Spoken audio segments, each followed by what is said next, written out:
Los hermanos sean unidos porque esa es la ley primera. Tengan unión verdadera en cualquier tiempo que sea, porque si entre ellos pelean, los devoran los de afuera. 90 buques mercantes, 20 de guerra, 20 de guerra.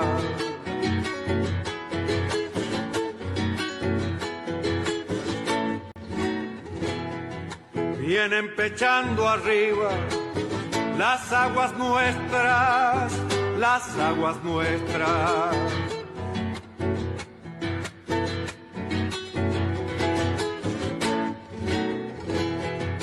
Veinte de guerra vienen con sus banderas, con sus banderas.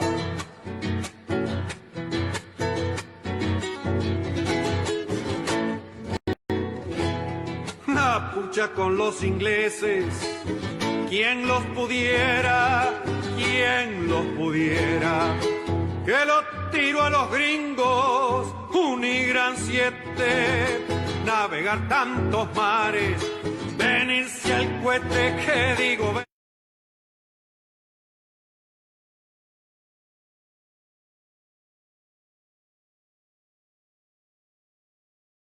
Bona nit, buenas noches.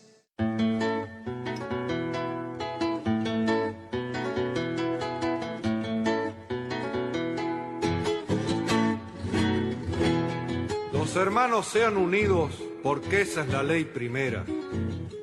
Tengan unión verdadera en cualquier tiempo que sea, porque si entre ellos pelean, los devoran los de afuera. 90 buques mercantes, 20 de guerra, 20 de guerra.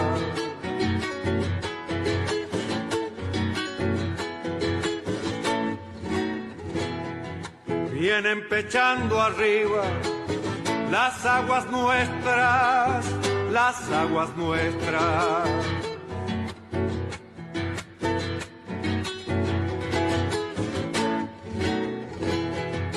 Veinte de guerra vienen con sus banderas, con sus banderas.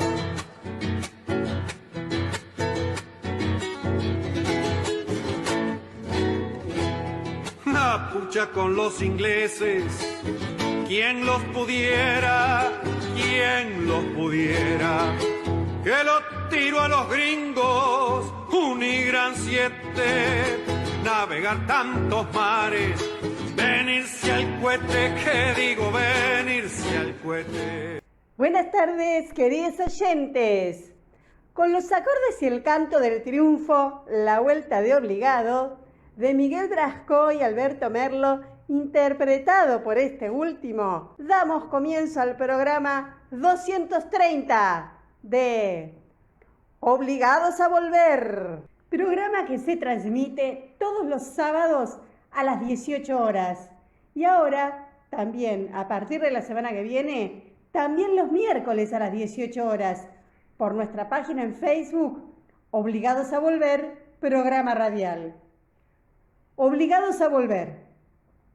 Un análisis de la realidad argentina y mundial desde nuestra mirada, que es nacional, popular, democrática, feminista, latinoamericanista y ambientalista.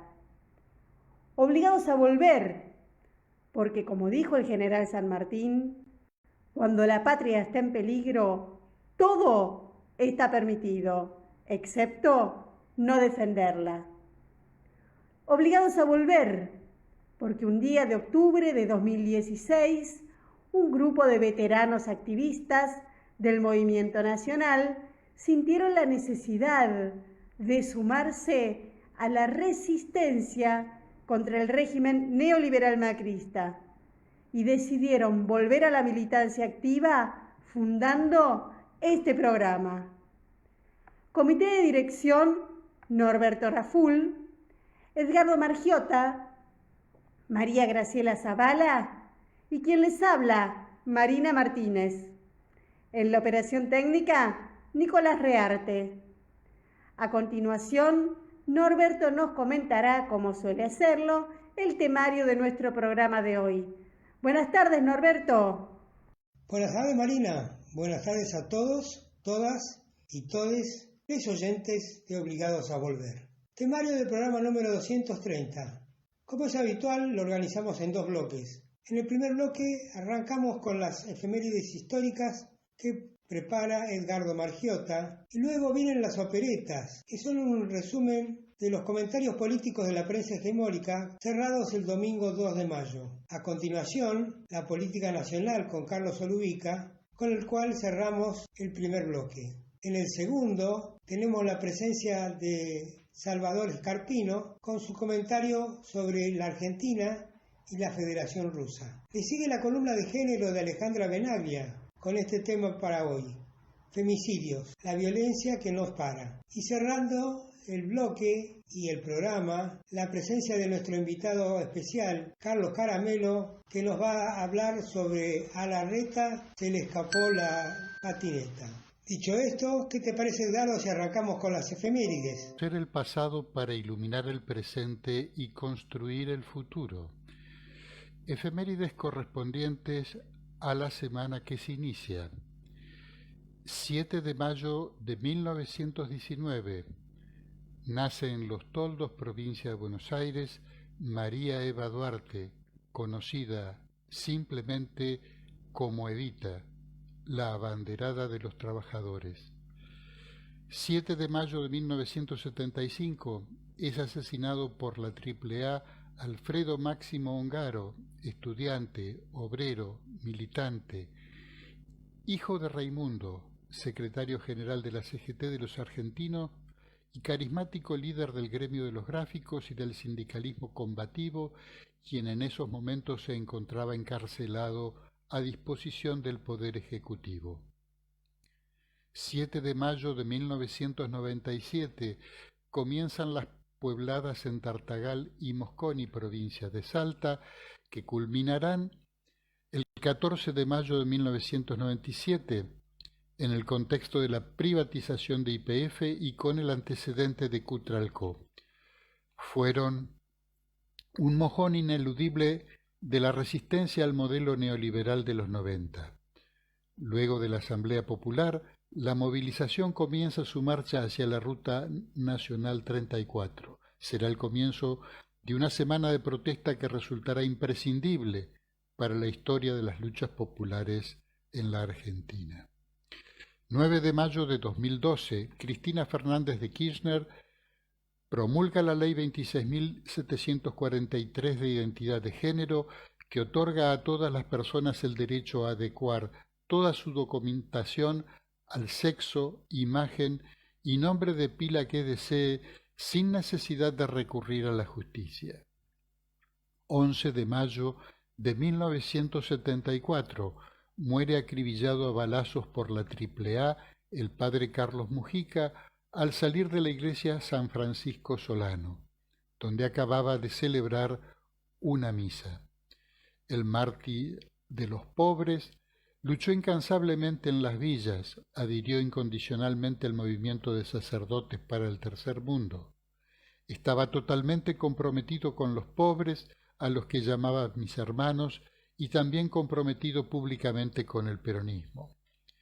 Consciente de lo que podía significar este compromiso, en 1971, luego de que pusieran una bomba en su domicilio, afirmó: «Nada ni nadie me impedirá servir a Jesucristo y a su Iglesia luchando junto a los pobres por su liberación. Si el Señor me concede el privilegio, que no merezco, de perder la vida en esta empresa, estoy a su disposición». Continuando ahora con nuestro programa, vamos a escuchar un repaso a los comentarios políticos de la prensa hegemónica. Las operetas al 2 de mayo que prepara Comuna, comunicadores de la Argentina. Avance de bolsonarismo editorial. Los medios opositores argentinos se encolumnaron con Jair Bolsonaro y la descalificación de su gobierno a la vacuna Sputnik V. La otra cara de la misma moneda es la revitalizada y fervorosa reivindicación de los intereses del laboratorio Pfizer con mentiras descomunales, como que si no fuera por el gobierno, la población ya estaría inmunizada. Esto comprende ataques continuos al proyecto de fabricación de vacunas en el país. La lucha encarnizada contra el plan de vacunación argentino es una de las facetas de la campaña electoral opositora, que tiene, como siempre, a los medios a la cabeza, agitando una y otra vez el tema de las clases presenciales y subiéndole la nota a Horacio Rodríguez Larreta por chocar al presidente. En su ayuda se publican diariamente supuestos estudios científicos que llevan al nivel de gripeciña la presencia del COVID-19 en el sistema educativo. Y cuando mueren maestros, sencillamente, la noticia no es publicada. Los avatares en el oficialismo en torno del subsecretario de Energía Basualdo es elevada el fin de semana a tema más importante para el presente y futuro argentinos. Una vez más, Clarín vuelve a soñar con el desplazamiento del ministro de Economía, contra quien trabaja siempre a nombre de los intereses de su accionista, el grupo BlackRock, acreedor de la Argentina. Y si de campaña se trata, también sigue el trabajo de instalación de María Eugenia Vidal.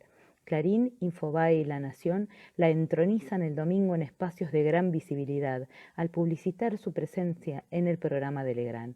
La estrategia es muy parecida a la exhibición dada en su momento a la fórmula Macri-Aguada.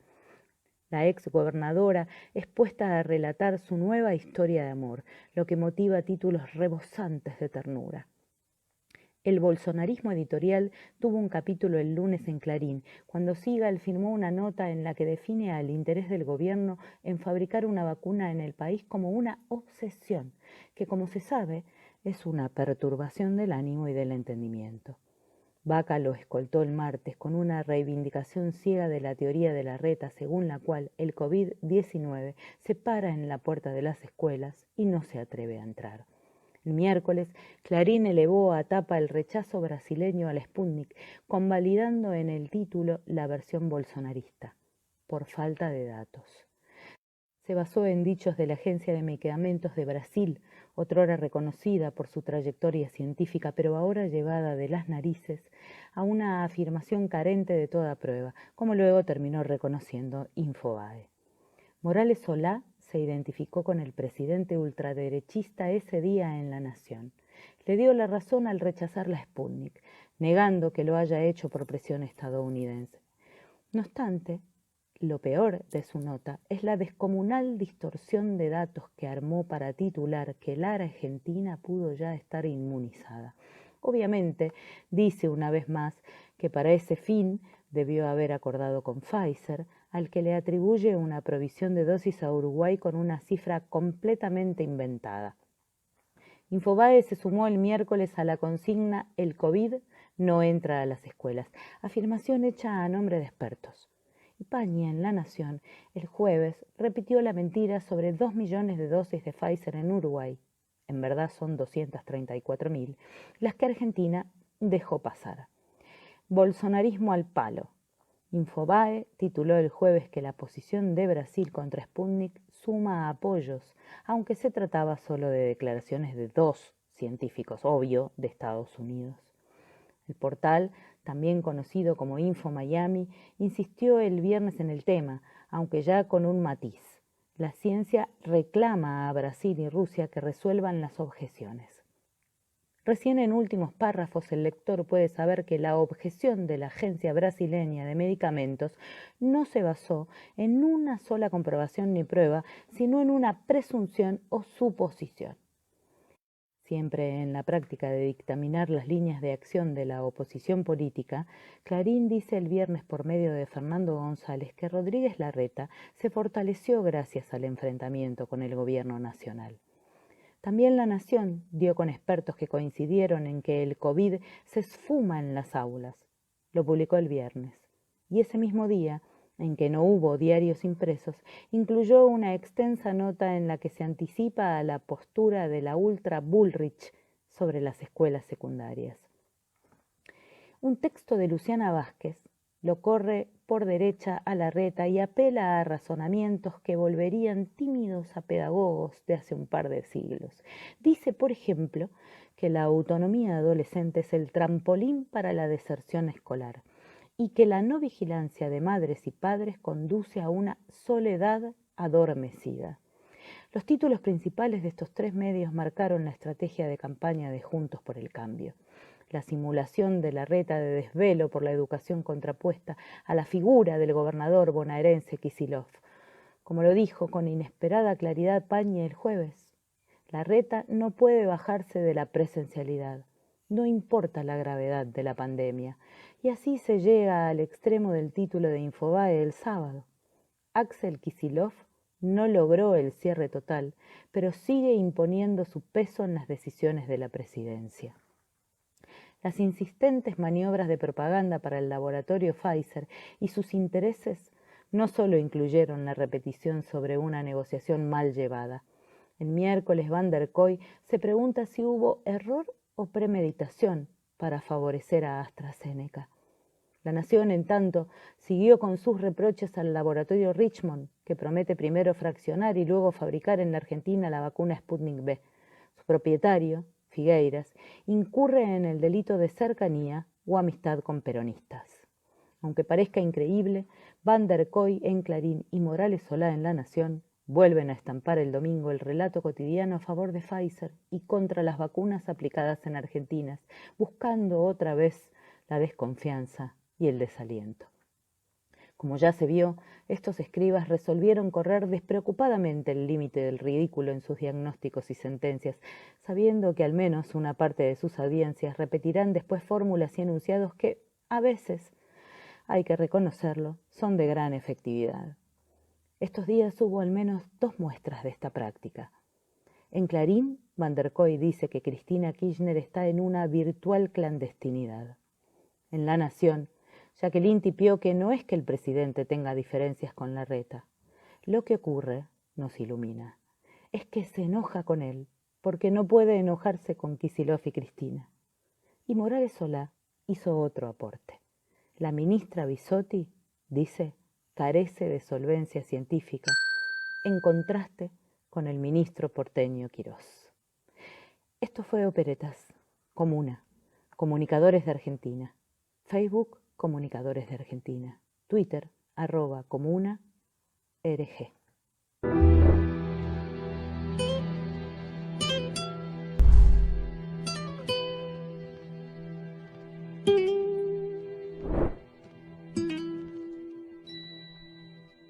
Hola a todas y a todos. Soy Carlos Solubica y voy a hablar de la política nacional.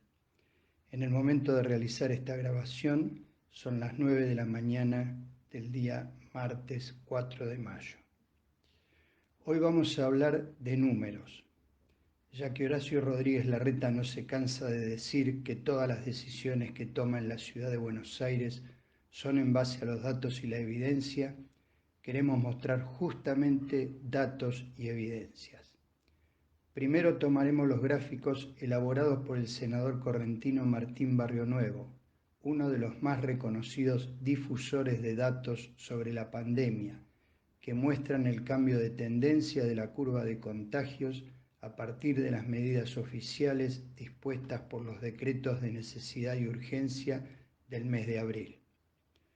A partir de esas medidas, que Larreta no cumplió, sobre todo en lo referente a la modalidad del dictado de clases, vemos que en la ciudad los contagios entre los niños y niñas de 0 a 11 años, que son quienes concurren al jardín de infantes y la escuela primaria, no dejaron de crecer, incluso a velocidad muy alta, mientras bajaron las infecciones en las franjas de 12 a 19, de 20 a 24 y de 25 a 29 años. De 0 a 11 años pasaron de un índice de 4,8 a 6,8. En cambio, de 12 a 19 años bajaron de un pico de 4,8 a 4,1. De 20 a 24 años descendieron de un pico de 4,8 a 3,5 y de 25 a 29 años bajaron de un pico de 3,8 a 3,5. Los especialistas consideran que la explicación de semejante diferencia debe buscarse en la forma que aplicó, o mejor dicho, no aplicó, el gobierno porteño las medidas resueltas por el Poder Ejecutivo Nacional. En el caso de los más chicos, todo siguió igual y por lo tanto continuaron subiendo los contagios. En el caso de adolescentes y jóvenes, siguió igual el componente de circulación vinculada a las clases presenciales, pero esto se vio parcialmente compensado por las restricciones de la circulación nocturna. ¿Qué hubiera pasado si Rodríguez Larreta hubiese respetado el conjunto de las medidas planteadas por el Gobierno Nacional? La comparación de la curva de la Ciudad de Buenos Aires con la del conurbano bonaerense, calculando el porcentaje de variación tomado desde el punto máximo o pico en cada uno de los casos, nos permite observar que en la ciudad los contagios bajaron el 8,3%, pero en el Gran Buenos Aires cayeron casi el doble, 16,3%. Últimos datos de la semana reciente indican que en Cava los contagios bajaron un 13%, pero en la provincia de Buenos Aires en su conjunto descendieron el 18%. Como dijo el gobernador Axel Kicillof, el que toma decisiones en base a encuestas está tomando las decisiones equivocadas. Precisamente hablando de encuestas, vamos a ver otros números interesantes para sacar conclusiones. Horacio Rodríguez Larreta decidió agregar en el presupuesto de la ciudad para este año 838 millones de pesos en estudios de opinión pública. Inicialmente estaban presupuestados 89 millones de pesos, es decir, casi 10 veces menos, pero al mismo tiempo que decidió gastar 10 veces más en algo relacionado con sus aspiraciones electorales, recortó 528 millones de pesos al presupuesto de infraestructura escolar, con el argumento del recorte a la coparticipación porteña. En otras palabras, ese recorte afectó lo que él dice que es su prioridad, la educación de niños, niñas y jóvenes, pero no le impidió engordar los fondos para su campaña política personal. Queda claro, más allá del discurso marketinero, cuáles son sus verdaderas prioridades. Y ya que tocamos el tema de la infraestructura escolar, nos viene a la memoria la promesa en campaña de Mauricio Macri de construir 3.000 jardines de infantes. Ya sabíamos que nunca cumplió esa promesa, como tantas otras, pero resulta que ahora nos enteramos, a partir de una denuncia de la Oficina Anticorrupción, que el gobierno de Cambiemos pagó por la construcción de 93 jardines de infantes en distintas provincias que nunca fueron terminados. Pagó casi 705 millones de pesos, unos 92 millones de dólares al cambio de ese momento. 1.498 dólares el metro cuadrado, el doble que el valor de mercado. Por los incumplimientos de la contratista correspondía reclamar una compensación de casi 62 millones de dólares en concepto de trabajos no realizados, pero el gobierno macrista nunca reclamó nada. No solo eso, tampoco se cobraron multas por la demora en el inicio de los trabajos. No es una novedad la disociación entre el discurso y las realizaciones de la gente del PRO. En los 13 años que llevan gobernando la ciudad de Buenos Aires, no dejaron nunca de recortar el presupuesto educativo del distrito. Empezaron la gestión con un presupuesto que representaba el 27,48% del presupuesto total de la ciudad y este año 2021 ha llegado a representar solo el 17,3%. Es decir, que en 13 años de gobierno bajaron más de 10 puntos el presupuesto educativo. Pero sigamos con los datos y las evidencias que tanto le gusta mentar a Rodríguez Larreta. La Defensoría del Pueblo de la ciudad hizo un relevamiento en 257 escuelas públicas porteñas sobre un total de 750 existentes. Este relevamiento de un tercio de los establecimientos arrojó los siguientes resultados. En el 54% de las escuelas relevadas se producen aglomeraciones en el ingreso. En el 30% de esos 257 colegios se observó que no se cumple con el distanciamiento social de 1,5 metros.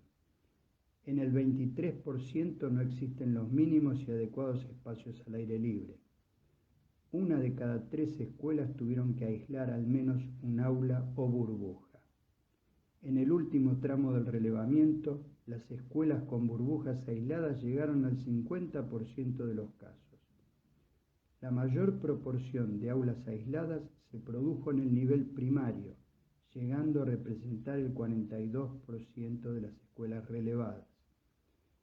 El informe de la Defensoría del Pueblo de la ciudad constató además que el 64% de las escuelas no tienen un cuarto de aislamiento o bien el que tienen no reúne condiciones adecuadas por falta de ventilación y o baño exclusivo. La imposibilidad de mantener la distancia en los accesos también se percibe hacia el interior de las aulas. El informe dice que el espacio no es suficiente para albergar ni siquiera a la mitad del alumnado habitual con una distancia de 1,5 metros entre las y los alumnos.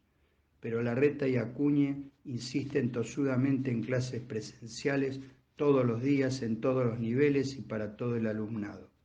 Claro, esto es lo que ocurre en las escuelas de gestión estatal, pero a Larreta y Acuña solo les interesa lo que ocurre en los colegios privados, porque allí está su base electoral. Queda claro que cuando Larreta habla de datos y evidencias está pensando en las encuestas, en las que gasta fortunas, y no en la educación, a la que año tras año le recorta el presupuesto. Ahora, en este momento que hacemos la grabación, sabemos que hoy se va a conocer el fallo de la Corte Suprema de Justicia sobre la presentación que hizo Rodríguez Larreta. Dicen que va a ratificar la potestad de la ciudad para fijar su política educativa, pero no se sabe todavía cómo vincularán eso con el DNU presidencial que suspende las clases presenciales. Esperemos que no hagan el disparate de impedir que el gobierno pueda ejercer una política sanitaria a favor de todo el pueblo argentino. Me despido de todas y todos con un fuerte abrazo.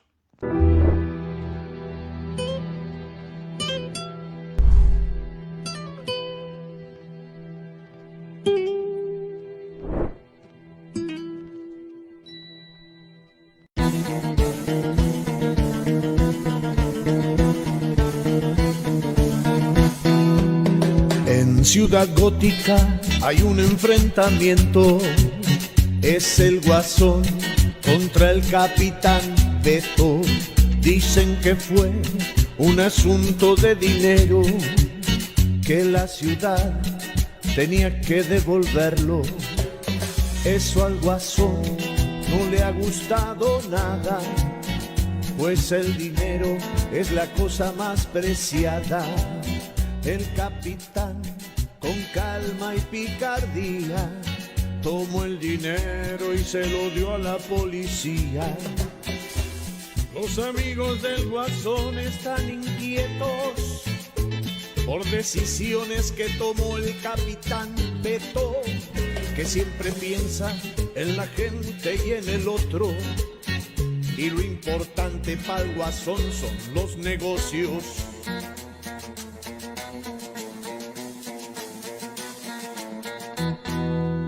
En Ciudad Gótica el mal organizado es poderoso y lo tienen bien blindado.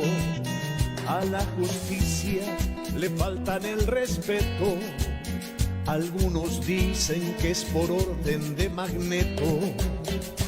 El Guasón, el Cabezón y el Supergato diseñan juntos el odio más ingrato y así enloquecen a la ciudadanía para que rompan la paz y la armonía.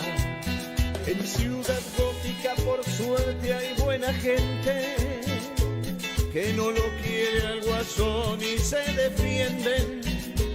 No se relajen, tengan mucho cuidado, porque el crimen está muy bien organizado.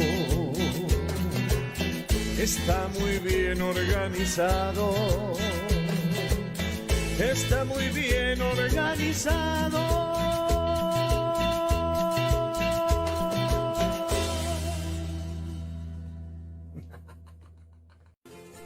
Antes de continuar con Obligados a Volver, les invitamos a conocer nuestros otros medios de comunicación. Nuestras páginas en Facebook, Obligados a Volver Programa Radial, y La Lealtad Política y Cultura, donde pueden leer las imperdibles publicaciones semanales y quincenales de nuestros columnistas. También en Facebook, el grupo Obligados a Volver, dispuesto para el intercambio de información y debate entre nuestros oyentes. Y el rotativo de Obligados a Volver, un servicio cotidiano de noticias, música y buen humor a través de un grupo de WhatsApp. Les recordamos suscribirse a nuestro canal de YouTube Obligados a Volver, donde podrán volver a ver y disfrutar los programas ya emitidos. Les invitamos también a enviarnos sus mensajes a nuestra página en Facebook Obligados a Volver Programa Radial, por donde se transmiten nuestros programas.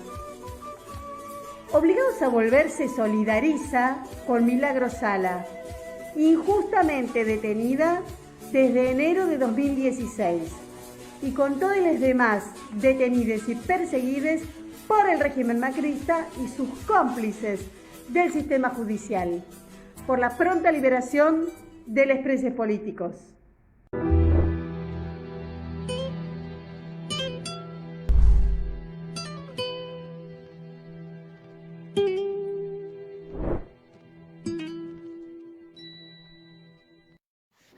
Muy buenas tardes, muchísimas gracias nuevamente por la invitación. Hoy brevemente vamos a hablar de la importancia de la intensificación del vínculo entre nuestro país y la Federación de Rusia. Como mencioné en el audio anterior, el mes pasado, la Federación de Rusia es una potencia emergente y en el periodo que va entre 2013 y 2015 se alcanzó el punto más álgido de acercamiento y de vinculación entre ambos gobiernos nunca antes alcanzado en la historia.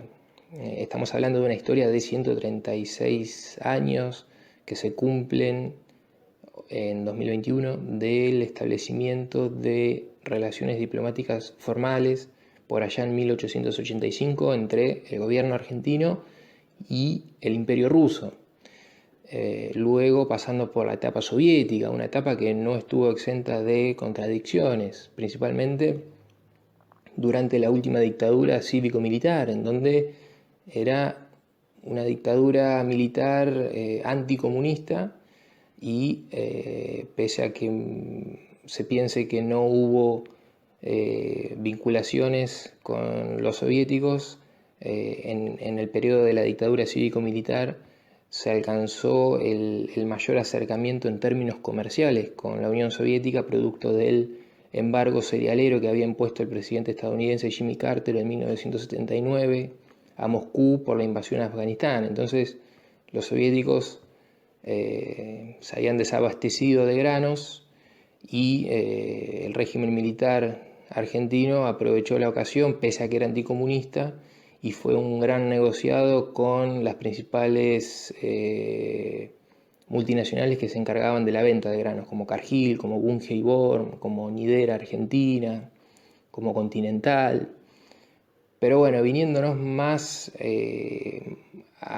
para estos años, más recientemente, estamos atravesando un contexto en donde está asignado por una disputa hegemónica a nivel global entre una potencia que está en un declive progresivo como es Estados Unidos y sus aliados, que podríamos denominar el eje euroatlántico, versus un eje que está en ascenso con China a la cabeza en los últimos años, acompañado con potencias medias como la India, como la Federación de Rusia, que podríamos denominar el eje euroasiático. Entonces vemos cada vez más cómo estas potencias emergentes tienen mayor gravitación a escala global en términos políticos y en términos económicos. Por ejemplo, los países emergentes, la participación de estos países emergentes en la producción mundial alcanzó el 39% en 2014 contra el 20% que se registraba en el año 2000. Entonces cada vez tienen más preponderancia en materia económica, por supuesto en materia política. Entonces estamos ante un contexto, ante un escenario global que tiende al multipolarismo. ¿Qué significa el multipolarismo? Que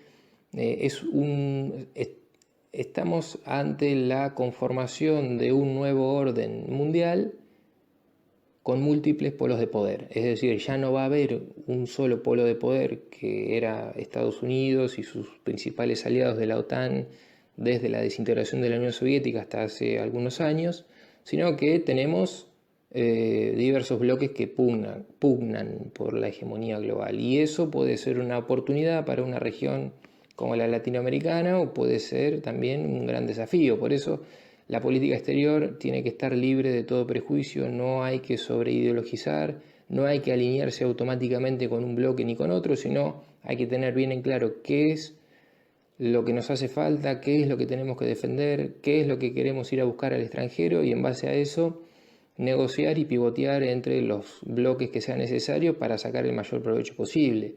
Entonces ahí se me viene a la cabeza la cuestión Malvinas.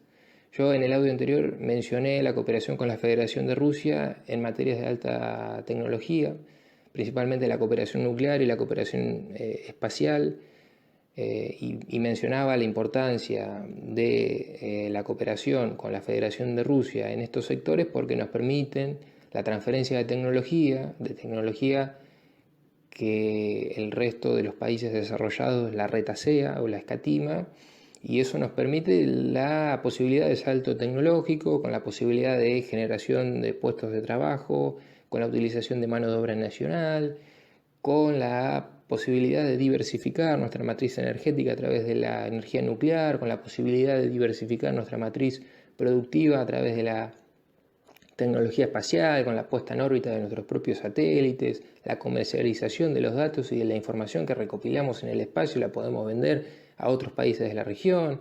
Bueno, muestras de esa cooperación con países emergentes es el reciente acuerdo con la fabricación de la vacuna Sputnik V en nuestro país.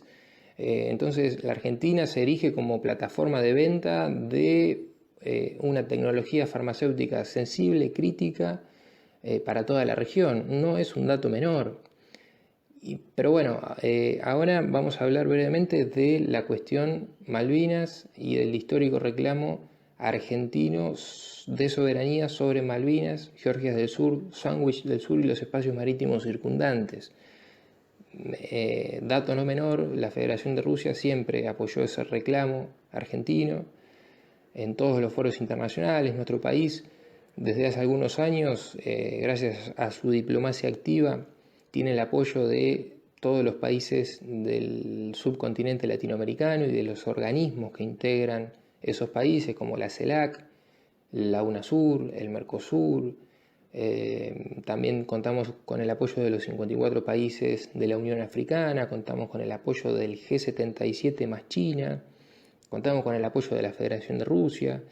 El pasado febrero, en el mes de febrero del pasado 2020, el embajador ruso en nuestro país, Dmitry Feoktistov, hizo una visita a la ciudad de Ushuaia y rindió homenaje a los caídos y a los veteranos de Malvinas, y declaró que el apoyo ruso va a seguir estando en todos los foros internacionales. Y bueno, eso también se debe a la diplomacia argentina y a los acuerdos alcanzados en los últimos años, principalmente entre 2003 y 2015, la Asociación Estratégica de 2008, elevada al rango de Asociación Estratégica Integral en 2015, en donde prevé un sistema de consultas diplomáticas para acordar posiciones en diferentes foros internacionales.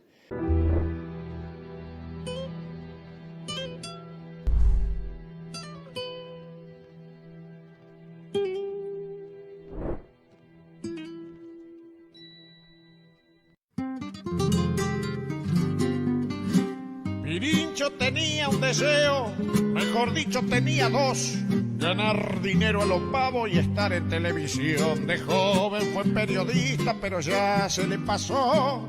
Ahora alquila la lengua, la vende al mejor postor. Pirincho, te vendiste el alma al diablo pa' mentir como el mejor. Pirincho, te están tapando los yuyos, ya no te creen ni los tuyos. En la mentira se acabó.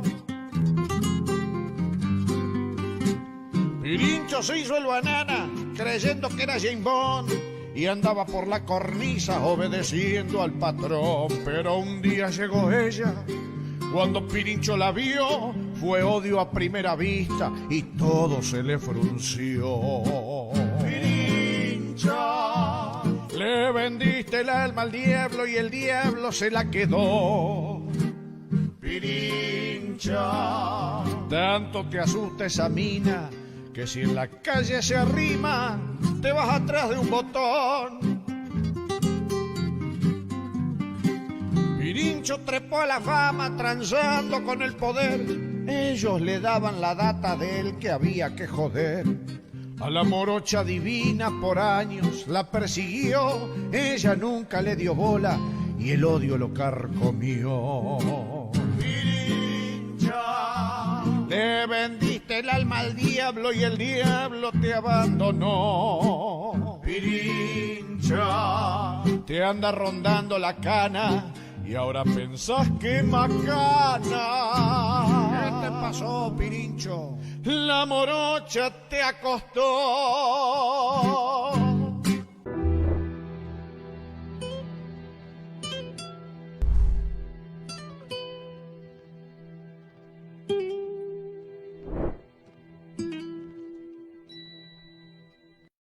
Soy Alejandra Benaglia, periodista, feminista, y vuelvo a recorrer en esta columna ese camino interminable de la violencia de género.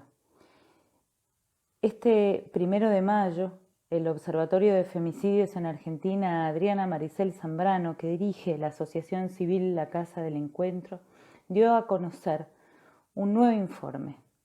En Argentina, desde el 1 de enero al 30 de abril del 2021, en el marco de este distanciamiento social preventivo y obligatorio, se produjeron 92 femicidios. Sí, escucharon bien, 92. 5 transfemicidios y 7 femicidios vinculados de varones. 103 hijas e hijas quedaron sin madre. 63% de estos menores son menores de edad. Un número que se pierde entre las estadísticas, pero que es necesario visibilizar particularmente. A esos niños, niñas, hijos e hijas les han cercenado la vida. Cada informe duele, porque el altísimo índice de violencia sexista en nuestro país no desciende y demuestra que las medidas implementadas son insuficientes. El distanciamiento, el aislamiento social preventivo y obligatorio ha obligado a las mujeres a permanecer en sus hogares con los agresores, esas mujeres en situación de violencia. Este observatorio hace el relevamiento de medios de comunicación a diario para dar cuenta de la cantidad de femicidios y transfemicidios. Este último tiempo, los medios de comunicación han mostrado un aumento de los transfemicidios, lo cual evidencia la vulnerabilidad de un colectivo que es objeto de múltiples violencias, la institucional y la que ejerce la misma sociedad que las expulsa del sistema. Es imprescindible que el cupo laboral travesti trans en el sector público, que garantiza un mínimo de un 1% de la totalidad de cargos y contratos para personas travestis, transexuales y transgénero, se haga efectiva en todo el territorio nacional. Por otra parte, en noviembre del 2020, el Ministerio de Seguridad anunció la creación del sistema URGE, un sistema único de registro de denuncias de violencia de género, mediante la resolución 408/2020.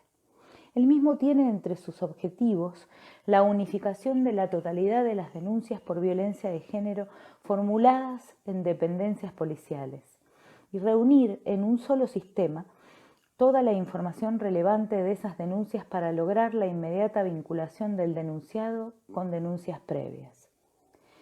La Casa del Encuentro reclama que se informe si esto ha entrado en vigor y que se informe también cómo está funcionando el mismo. Hace pocos días, el femicidio de Analía Maldonado en Los Toldos nos sacudió. Samuel Llanos tenía 11 denuncias de violencia por relaciones anteriores radicadas en distintos lugares. Quizás si esas denuncias hubieran estado unificadas, Analía seguiría con vida y él estaría pagando por su violencia. Es necesario, es imprescindible que estas medidas formen parte de la protección hacia las mujeres que están sufriendo violencia de género. Entre la información adicional que se entrega con el informe, tenemos que la provincia con más casos sigue siendo Buenos Aires, seguida por Córdoba, Santiago del Estero y Santa Fe, que 12 víctimas habían realizado denuncias previas, que 10 de los femicidios tenían dictada una medida cautelar de prevención, que claramente no se cumplió porque se acercaron para cumplir su cometido, para terminar lo que en algún momento empezaron. 10 femicidas eran agentes o exagentes de fuerzas de seguridad. 5 víctimas tenían indicio de abuso sexual, 4 estaban embarazadas, 5 eran mujeres trans, 1 víctima era de pueblos originarios, 6 eran migrantes, 2 víctimas en presunción de prostitución o trata, y de los 92 femicidas, 11 se suicidaron. Todos números que no son solo números. Detrás de ellos hay una historia, una familia, una vulnerabilidad, una variable a tener en cuenta a la hora de elaborar las políticas públicas para erradicar la violencia de género. Tenemos que trabajar no solo en esas políticas que transformarán a la sociedad, sino también tenemos que trabajar fundamentalmente en la protección, en recorrer el camino junto con esas víctimas de violencia de género que se deciden a denunciar. Tenemos que acompañarlas, tenemos que contextualizar para ver cuál es el riesgo que están corriendo. Sabemos que los botones de pánico ponen la responsabilidad en la mujer, pero no dejan de ser un elemento más de protección. Necesitamos tobilleras electrónicas para saber cuándo esos hombres se están acercando a esas mujeres, porque las medidas de restricción no son suficientes. Necesitamos que el programa Acompañar esté vigente en todo el país, ese programa que por primera vez le otorga a las mujeres víctimas de violencia una suma igual al salario mínimo vital y móvil por 6 meses para que pueda salir de ese entorno de violencia en el cual vive y del que seguramente muchas no han podido salir porque no tienen medios para irse a otro lugar. La violencia de género no es un problema de mujeres. La violencia de género es un problema de todas, todos y todes. Es un problema social. Y solo entre todos los actores y actrices de esta sociedad vamos a poder erradicarla.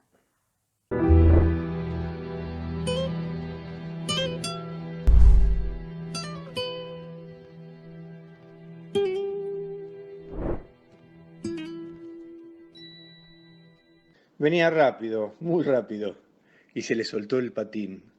Canta el Indio Solari desde 1993, aunque el tema a Horacio Rodríguez Larreta le debe parecer recién editado, porque describe su realidad, la de Horacio, como si fuese un cuaderno Simulcop. Ustedes se acuerdan, ¿no? Él, que era el rey de la selva, se le soltó un patín, diría el Indio Solari, y desde hace 6 meses a esta parte el hombre viene en falsa escuadra, refalando y tratando de evitar que le toquen la refalosa.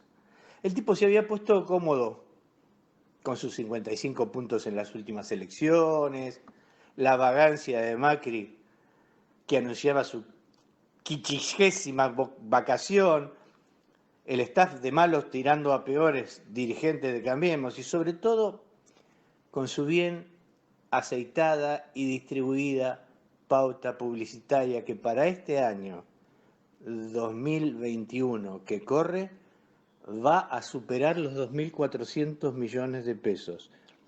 Esto es lo presupuestado, porque después la engrosan, que ni te digo. Imagen de buen gestor, sumada a la cobertura y la protección mediática y a la mano que le daba el presidente Fernández, eligiéndolo y erigiéndolo por sobre todo el PRO, casi se diría que el tipo tenía asegurado ser la única y obligatoria figura de la oposición para las presidenciales de 2023. Y de repente, en noviembre de 2019, cuando había encontrado en la presencialidad escolar su caballito de batalla para los primeros escarceos de campaña, se le soltó el patín. Axel, la figura que a él más le preocupa en realidad, llamaba a los bonaerenses a anotarse para ser vacunados y Horacio no sabía ni qué era una vacuna.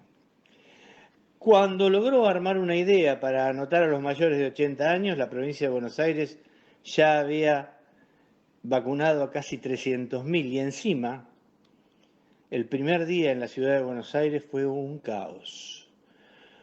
Viejos al rayo del sol, desmayándose por el calor, sin que nadie les alcance ni una botellita de agua, ni un banquito para sentarse, nada, nada. Y fue allí donde él se dio cuenta exactamente que se le había soltado el patín.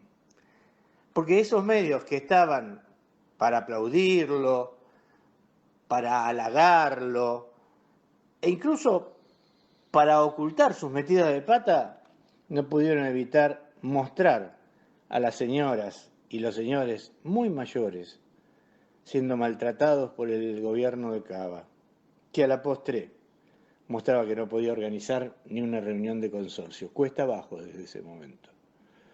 Cuesta abajo en mi rodada, diría el tango, y ya nos vamos del rock al tango, pero la verdad es que lo que le empieza a pasar a Horacito es un verdadero tango.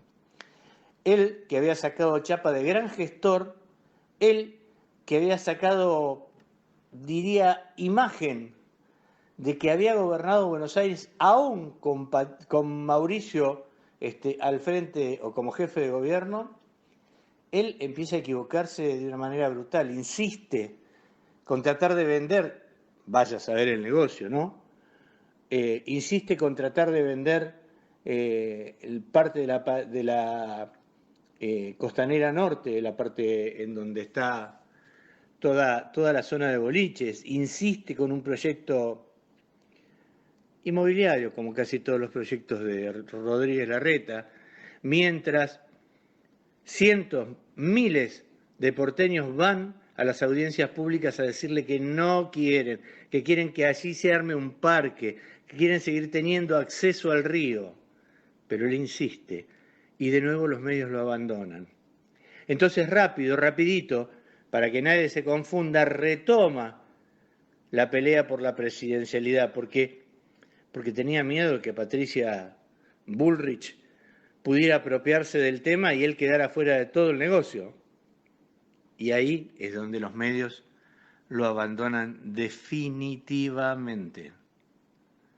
2.500, 3.000 contagiados por día, chicos chiquitos muriéndose en el hospital Garrahan, una línea de crecimiento de contagios entre los menores de 10 a 19 años y la tosudez, infinita tosudez de la ministra Acuña y del ministro Quirós a quien seguramente él estaba pensando como sucesores y por eso les daba tanta vuelta, lo llevan a su mayor derrota hasta hoy. Clarín le suelta la mano. Clarín pone la locura del no cuidarse en Cava.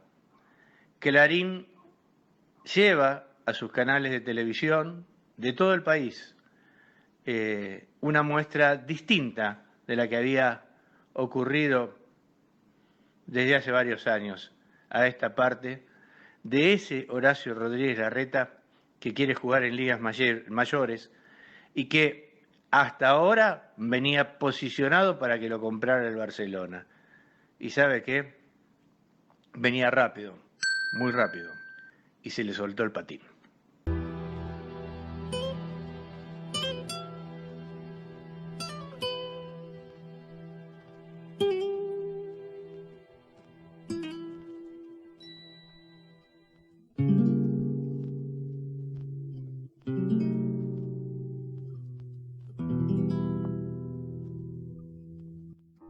Se nos está terminando el programa.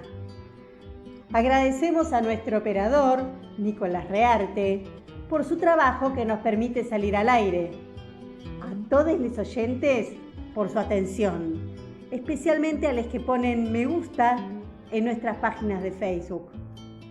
Antes de despedirnos, les queremos contar que a partir de la próxima semana, Obligados a Volver se transmitirá todos los miércoles a las 18 horas por nuestra página en Facebook, Obligados a Volver, programa radial.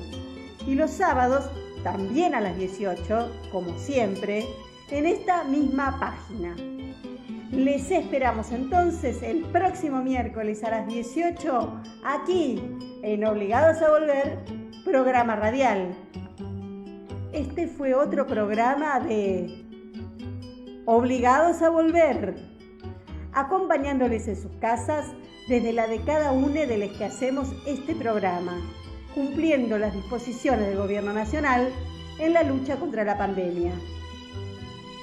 Volvimos, pero estamos obligados a seguir militando, porque la patria sigue estando en peligro, ya que la derecha reaccionaria, que no acepta que fue derrotada en las urnas, acecha sin disimulo para desgastar y combatir a nuestro gobierno, elegido por el pueblo. Por eso, continuaremos con nuestra tarea, siguiendo el legado del libertador San Martín. Cuando la patria está en peligro, todo está permitido, excepto no defenderla. Recordando y reivindicando nuestras consignas fundacionales. Lealtad a Perón, Cristina Conducción.